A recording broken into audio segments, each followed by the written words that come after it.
Tanya nih Ustaz, Mm-mm. kalau sholat apa dibaca lafaznya usolli atau Mm-mm. cukup pakai niat di dalam hati nih Ustaz? Tolong dijelaskan Ustaz ya. Dan Baik. yang kedua, oke nanti yang kedua, yang pertama jadi Ustaz. Oke. Ya, ini masih masalah niat ya. Iya, Iya. masalah Mungkin niat kajian ya. kita sudah panjang ya dari sebelumnya. Baik.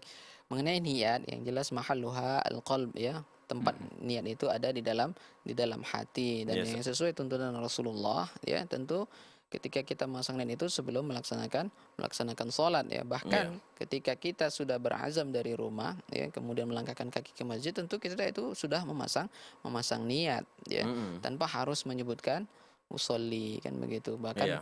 sebagian para ulama mengatakan ini tidak ada tuntunannya ketika kita menyebutkan usolli. Wallahu a'lam bishawab. Oke, Ya. Masya Allah. Nah, kemudian kedua tadi apa? Yang kedua kita baca nih ya. Iya. Yang kedua nih Ustaz, Mm-mm. ikan gembung rebus apa halal dimakan nih Ustaz? Ada nih Ustaz yang bilang haram dimakan karena nggak dibersihkan kotorannya nih Ustaz. Oke, bagus. Ustaz. Ini Baik. pertanyaan yang Nah, jadi menghibur. begini ya, dalam perkara makanan ya, perlu kita Ya. ingatkan kaedahnya adalah al-aslu fil asya al-ibahah. Iya. Segala sesuatu itu pada dasarnya hukumnya adalah Boleh. boleh ya, sampai ada dalil yang melarangnya Iya. kan begitu. Nah, untuk makanan ini, ikan kan termasuk hewan laut ya, dan jelas sekali Rasulullah mengatakan makanan laut itu airnya suci ya, dan boleh digunakan untuk bersuci. Kemudian bangkainya ya, bangkai Bangkainya. yang di laut itu, bangkai hewan-hewan yang di laut itu halal untuk dimakan.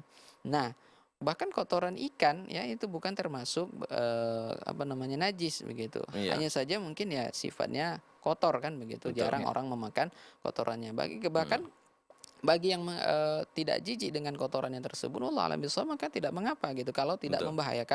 membahayakan tubuhnya. Apalagi kotoran udang begitu kan. Jarang dibuang kan, Kotoran teri gitu. teri gitu. Kalau semua kotoran diharamkan, bayangkan bagaimana membuang kotoran ikan Masya Allah. teri. Bahkan ada yang mengatakan kotorannya tersebut yang membuat rasanya lebih nikmat. Insya Allah Masya Allah. halal ya, tidak Insya Allah ada halal, larangan, kecuali ikannya tadi beracun kan begitu. Iya, Maka hal betul, tersebut betul. karena membahayakan ya. Mm-mm. Wallah alam.